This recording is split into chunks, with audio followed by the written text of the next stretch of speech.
혹시 은행도 망할 수 있다는 생각해본 적 있어요? 외국 말고 한국에서요. 시중에. 근데 사실 국내에서도 그럴 뻔한 적이 있었죠. IMF 외환위기 때. 어떤 나도 돈 잃을까 막 모여드는 뱅크런이 일어났어요.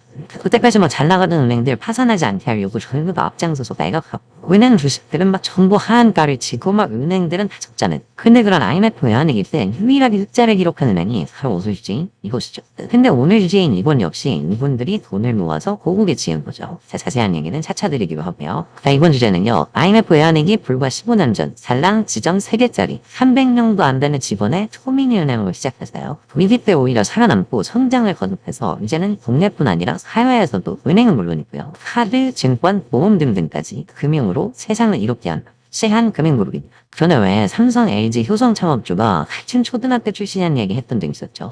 뭐지? 여기는 뭐 부자들이 많이 나는 곳인가? 그래서 저도 한번 꼭 거기 가봐야겠다는 생각을 하고 있는데. 근데 신한은행 본점, 신한지주 본사가 남대문 앞에 있는데 이 빌딩을 삼성 이병철 창업주가 사고 싶어 했다는 얘기가 분명하죠. 왜 바로 그 옆에 옛날 삼성 본관도 있었잖아요. 근데 왜 사고 싶었지?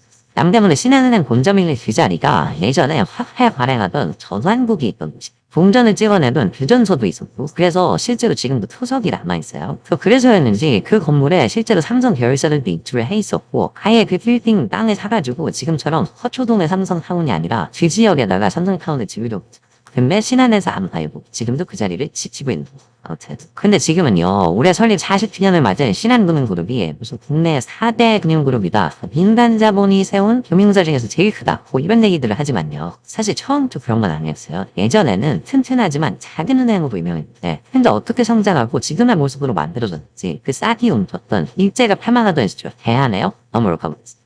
왜 일제 말기에 먹고 살 걸 찾아서도 강제징용을 피해서 등등 다양한 이유로 일본으로 넘어간 제2조선인들이 많았잖아요. 그래서 일본에서 소위 최하층 노동계층이고 허드렛 일도 많이 했고요. 근데 일제가 패망하고 연합군 최고사령부가 일본을 점령해서 통치를 하니까 상인들한테도 일종의 기회가 생기는 거예요. 이게 무슨 소리냐? 골자가 부족하니까 가격을 통제하는 거예요. 근데 이 시장이라는 게 통제한다고 해서 다 그대로 돌아가는 게 아니죠. 곳에 암시장이 생깁니다. 그리고 여기서 한인들이 전에는 할 수 없었던 장사를 할 수 있는 비즈니스 기회가 생긴 거예요. 근데 일본 입장에서는 얼마 전까지는 자기네들 식민지였던 걸 출신 사람들이 돈 벌고 막 활약을 하는 거잖아. 쟤는 뭐 허드렛 일만 하는 분들이 갑자기 사업을 하고 전사를 하고 하네. 또 뭐 암시장 단속도 해야 된다 뭐 이런 이유 등등을 들면서요. 전체 흑자의 거의 절반 정도를 차지해서 한인들이 특히 많았던 오사카 스후마시 암시장이라는 곳을 일본 경찰이 하루아침에 폐쇄해버립니다. 1946년 8월 뭔가 좀 살 길이 트이는데 싶던 한인들한테 달달하게 떨어졌습니다. 그런데 이때 이 오사카 스후마시 암시장 한켠에서 자전거 타이어 튜브 등등의 고무 제품을 팔던 강제징용을 피해서 일본으로 온 이희건이라는 한인 청년이 사람들을 모으자 여러분 우왕좌왕할 게 아니라 목소리를 한 곳에 모으고 일일이 막 수천 명 상인들을 막 보도다니면서 설득하고 모임을 만드는 거죠. 근데 이렇게 사람들이 한 곳으로 계속 모여드니까 예전보다 아무래도 발언력이 세지죠. 그리고 이 청년 이희건이 매일매일 연합군 사령부랑 일본 경찰을 찾아갔죠. 막 이러다 다 오래 더 지칩니다. 자신들도 막 책임질 겁니다. 쏘고 했다가 은근히 막 했다가 선을 막 여겨 하면서 그렇게 매일매일을 찾아가고 7개월을 버틴 듯해요. 스후마시 시장, 시어로도 승리는 그러니까 이제 더 이상 암시장도 아니고 이제 막 30살이 된 청년 이희건이 만장일치로 이 스후마시 시장의 초대 범용장. 근데 상인들이 장사를 하고 또 사업을 키워나가려면 항상 자금이 필요하잖아요. 근데 또 제1동포라고 하면 일본의 은행들이 손을 잘 안 빌려주는 그러다가 일본은 고소하라 막 그만하면 지금 줄 수 있어. 또 안 되겠다. 청년 이희건이 이번에는 신윤조합을 열어서 상인들을 설득합니다.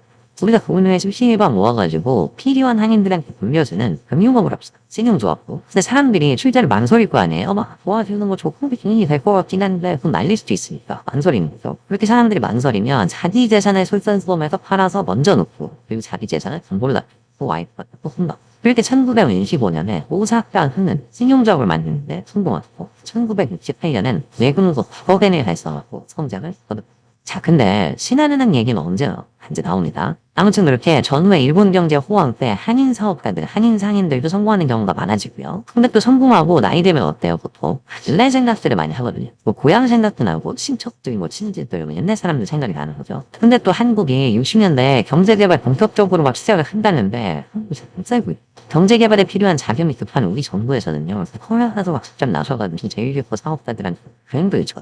이런 상황이니까 일본에서 번 돈, 배운 거, 경험한 거 살려서 한국에 해외에 가서 사업해야 됐다는 사람들도 물론 있었겠지만 그렇지만 거긴 리스크도 있는 거고 또 제일 효과 안 좋게 또 뭐 시세 많은 시선도 있는 거니까요. 한편으로는 그 다른 측면에서는 도와주고 싶은 마음도 당연히 있었겠죠. 그래도 잘 살면 좋겠다.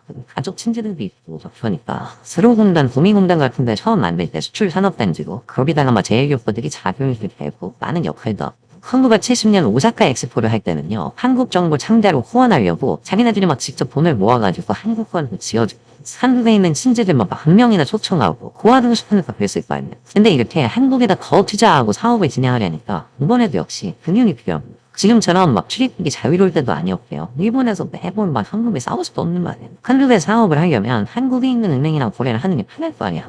그래서 이건 회장을 비롯한 제1교포들이요. 1970년대 초반부터 우리 정부에 큰 얘기를 해서 저희가 자금을 내서 한국에다가 금융기관을 만들고 싶습니다. 당시 정부에서도 필요성을 인식을 하고는 있었어요. 근데 다만 당장 은행 허가를 내주기는 좀 어렵다. 그래서 1977년 제1교포들이 전액 출자하는 형태로 제1투자금융이라는 단자회사를 시작하게 했습니다. 그리고 어느덧 60대 중반이 된 이희건 회장과 제1교포들은 여기서 멈추지 않았어요. 아시다시피 저희가 한국에 이렇게 많이 투자를 해왔습니다. 한국에 하나 수출액보다 훨씬 많은 돈을 제1교포들이 고국에 들여온 때도 있었으니까요. 한국에는 민간은행이 한 곳도 없습니다. 저희가 이번에 돈을 모아서 한국에 은행을 세우고 투자를 하고 싶습니다.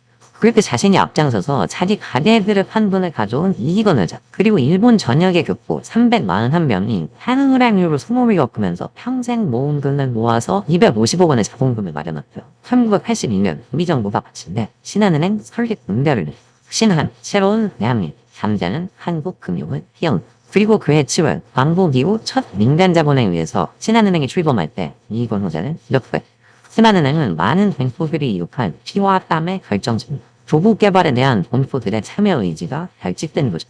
우리는 신한은행을 국내 최고의 은행으로 알리고요. 신한은행이 문을 열고 첫날 본점 영업부에만요. 17,000여 명의 고객이 방문해서 그저 357억 원의 자본금을 갚아는 분입니다.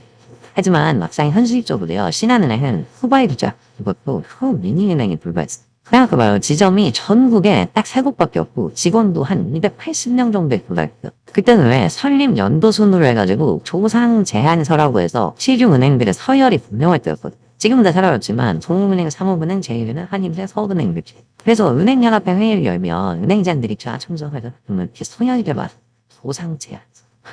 그런 게 있거든 원래. 그래서 이렇게 재벌 회장대회에 모여도 그냥 순서대로 안 해. 그래서 옛날에 뭐 그런 회장님도 있었어요.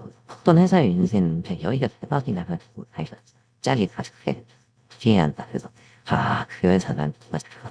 그리고 신한은행 처음에는 마크도 지금이랑 벨라스알 이렇게 초록색 은행잎인가 이렇게 병아리 같은 거만 있고 근데 아무튼 이런 초미니 은행이 어떻게 앞길을 헤쳐나갔어요. 신한은행이 변화를 일으킨 건 사람들의 생각이었어요. 지금도 그런 면이 있지만 사람들이 돈 필요할 때 은행 가는 걸 두려워하잖아. 은행에 딱 가가지고 딱 앉으면 쓰면서 한도 나오고 그러면 내가 얼마짜리 사나요? 이런 생각 못해. 내가 이렇게 열심히 살아왔는데 내가 고작 이만큼의 사람인가 그런 생각이 들어. 근데 지금도 그런데 옛날에는 어떻게 했겠어요. 대출 받으려면 따로가 커미션 같은 거 챙겨줘야 할 정도로 완전 급이지.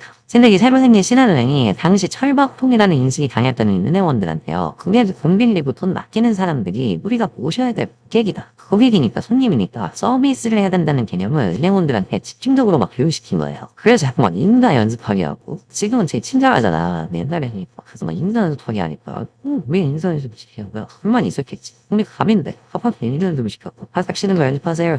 연습해요. 45도 막 이런 거 했대. 그걸로. 그리고 상인들이 막 많이 찾아오는데 은행에 상황으로 막 모아가지고 막 동전 바꾸하고 얼마나 힘들어. 상인들 편하게 하려고 동전 자체를 직접 풀고 시장에 막 찾아다니면서 하는 뭐 특회 같은 거 있고 막 그러면 상인들 가게 복권들 가가서 해오면 좋구나.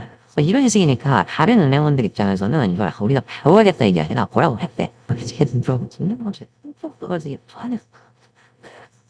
이런 느낌? 그치만 남들이 뭐라고 해도 신한은행은 계속요. 우리가 비록 작지만 소매금융을 잘하는 예실이 있고 튼튼한 친절한 은행이 돼야 된다. 이걸 계속 밀고 나갔죠. 금화증권을 인수해서 증권업을 시작하고요. 국내 최초로 PC 온라인 서비스를 내놓고 무인점포도 내놓고요. 최초로 텔레뱅킹 서비스도 시작했어요. 지금이야 뭐 상상이 안 되는 분들을 계시겠지만 그때는 전화로 은행 업무 보는 게 신기했어요. 지금 생각하는 건 모바일 뱅킹이고 그때도 전화기로 했는데 그 전화기가 이렇게 보고 이렇게 하는 게 아니라 하나 확인해 1번 되는 뭐 이런 거야. 금일번호를 불러 잔액은 5,800원입니다. 이러면 나오는 거는 아직도 그렇게 다른 은행들이 크고 작은 금융사고에 막 휘말리고 드실 기업에 대출해줘가지고 흔들리고 할게요. 신한은 개인 고객을 중시하면서 차근차근 성장해요. 졸업해 1994년에는 수신 10조 원, 부신 6년에는 20조 원을 그리고 한국경제는 거대한 해풍을 맞고 왜 1997년 IMF 외환위기가 발생하고 나서요. 절대 무너질 것 같지 않았던 은행들이 쓰러졌죠.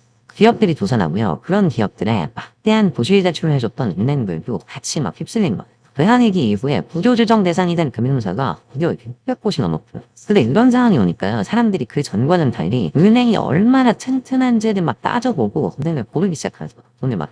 그래서 기업보다 개인 고객에 집중한 것도 있고요. 또 환율이 급등했는데 해외에 투자했던 게 잘 졌다. 그리고 또 일본에서 소한 자금을 마련할 수 있던 그래서 다른 은행보다 가격이 깊었던 신한은행을요. 사람들이 다시 보고 찾기 시작합니다.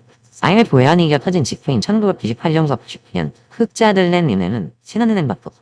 근데 요즘에 주식시장 보면서도 많이 드는 생각이지만요. 원래 위기 때 살아남고 또 힘을 보존하면 위기가 끝나면 기회가 오는 법이잖아요. 이전에 제일 잘 나간다던 은행들이 막 여기저기 파산위기는 막 쓰러져가던 IMF 외환위기 이후 신한의 질주가 시작돼요.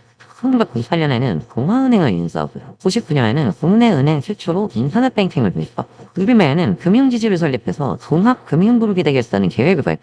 당시에 세계 3대 금융그룹으로 속히던 BNP 파리바그룹과 전략적 제1원을 했어요. 불과 10여 년 전까지는 한국 내에서 소미니은행에 불과했는데 이때는 국내에서 은행뿐 아니라요. 보험, 증권, 자산운용 업무 더 강화해서 더 성장해서 이제는 세계로 나아가 설립 이후 한 번도 적자를 기록하지 않았던 신한은행을 중심으로요. 2001년 국내 최초의 민간 금융지주 신한금융지주회사를 설립했습니다. 그 후에도 신한금융지주는 굿모닝 증권을 인수하고요. 그래서 이름이 신한증권에서 굿모닝 신한증권 신한금융지주. 국내 최초로 은행이랑 증권 연계계좌 만들었죠. 또 훗날 오렌지라이프를 합병해서 지금은 신한라이프가 된 신한생명은요. 그 시절에 업계에서 처음으로 어린이들의 치명적 질병에 대비하는 어린이 CI보험을 만들게 됐어요. 그 제주은행을 인수하고 신한신용정보, 순한 BNP 파리바 투신운용 등등을 출범시키고 그룹 CI도 지금처럼 한색. 그리고 드디어 2003년에는요. 1897년 한성은행으로 시작해서 국내에서 가장 오래된 은행, 외환위기 이전까지 부동의 국내 1위 은행이었던 고흥은행 계열이 성공. 중상제한소의 가장 앞자리에 있거든. 하지만 한보와 기아 등의 부도에 발목이 잡혀서 부실화됐던 보흥은행은요. 비록 초미니은행으로 출발했지만 같은 외환위기를 겪고도 오히려 성장한 신한이 품격다. 그러면서 당시 신한은행은요. 총자산 149조 원, 단순해 업계 2위 규모의 은행입니다. 신한금융그룹이 은행에다가요. 보험, 카드, 증권, 투신 등의 영업력까지 끌어올릴 수 있는 전환점을 맞게. 나의 금융 브랜드는 신한입니다. 이렇게 잘하고 있던 신한지주가 2006년에는요. 2000년대 초반 아부자비 바이브로 촉발된 이른바 카드 사태를 맞아서 부실을 진 당시 카드업계 1위 LG카드를 인수하는 데 성공해요. 그 노래 알아? LG카드.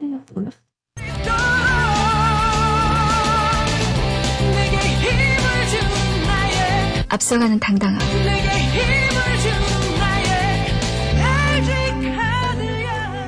그러면서 통합신한카드는 당시 국내에서는 물론이고요. 아시아에서도 1위 규모의 대형 카드사가 됐어요. 근데 막판까지 이제 한국 카드사 이름을 정해야 되잖아. 그때 러브카드로 해서 고민을 했어. 했으니까 러브카드. 그래서 신한카드가 됐는데 이게 뜻까지 아쉬웠는지 신한카드에서 나중에 러브카드가 나오기도 했어요. 근데 그렇다고 신한에 폭딜만 있었는데 물론 그건 아니죠. 외환위기 이후에 조음은행 인수하고 신한생명 자회사 편입하고 LG카드 인수하는 등등 그렇게 빠른 성장을 계속해 나갈 때였던 2008년 글로벌 금융위기를 맞아서요. 임직원들의 급여를 줄이고 위상증자를 거치기도 했고요. 그 신한이 민간 금융지주잖아요. 전부 같은 돈 윗사람을 다 내려 뿌릴 수 없어. 그러다 보니까 일종의 그 창업 공신이랄까. 신한은행 초기에 이렇게 급성장기에 영향력이 있던 부서들. 그 파벌들 간에 일종의 세력 다툼이 그거들도 있었죠. 그리고 몇 년 전부터 특히 젊은 직원들의 경우에는요. 아무래도 금융회사 문화가 보수적이기도 하고 또 이렇게 거대한 조직이 변화에 아주 빠르게 대응하지 못하는 경우도 많으니까요. 디지털 시대 급성장한 인터넷은행으로 써나는 케이스가 여러 나타나기도 했어요. 하지만 이런 우려가 나오는 상황에서도 최근 5년 동안요. 네오플럭스 인수하고 오렌지라이프 인수해서 통합신한라이프를 출범시키고 아시아신탁 인수하고 BNP 카디프 손보 인수하는 등등 비은행 분야 인수합병을 통해서 금융그룹의 마지막 퍼즐을 완성하겠다. 이런 포석을 보여주죠. 수련의 경기가 다시 침체되면서 이렇게 할 수 있는 기존의 튼튼한 거대 조직의 강점이 다시 부각되고 있긴 하지만요. 그래도 디지털 전환, 변화에 빠르게 대응하는 모습은 여전히 절실하다. 이런 얘기가 직원들 사이에서는 계속 나오고 있죠. 자, 이런 신한금융그룹은 앞으로 어떻게 될까요? 제1교포들이 십시일반 모은 돈으로 시작한 초미니은행에서 거대 금융지주. 그 거꾸로 이거는 한국의 신한금융그룹이 일본의 은행을 설립해서 운영할 만큼 40년 동안 눈부시게 성장을 거듭혀 신한금융그룹인데요. 기존 금융회사들이 버거워하고 있는 디지털 트랜스포메이션, 이 위기의 시간을요. 과거의 외환위기를 이겨내고 오히려 성장했던 것처럼 변화의 계기도 삼을 수 있을까요? 창립 40년을 넘어 50년, 60년이 됐을 때 신한금융그룹이 어떤 결과를 이뤄냈을지 함께 지켜보시면 좋을 것 같습니다.